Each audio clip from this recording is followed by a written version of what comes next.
शंभू शाळेत जायचं ना बाळा. शंभू शंभू शाळेत जायचं. चल आपल्याला चल चल बॅग घे. चल मी येतो सोडव तुला आज शाळेत. चल चल बाळा चल. का बरं? का का बरं?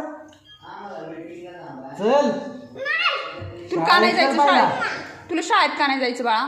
तुला मोठं नाही व्हायचं शाळेत शिकून? जाऊ दे. याला काहीच घ्यायचं नाही आता इथून पुढे. चल पिऊ तुम्हाला घ्यायचं. चल तुम्हाला कंपास वगैरे घ्यायची नाही. हा काय होत आहे? पोट दुखतं ना डॉक्टरला नको दे तू. चल शाळेत जायचं आजच्यापासून. आतापर्यंत खेळत होता तेव्हा पोट नव्हतं दुखत का तुझं? खोटं बोलतो तू. खोटं बोलतो तू. तू खोटंच बोलतोय बरं का.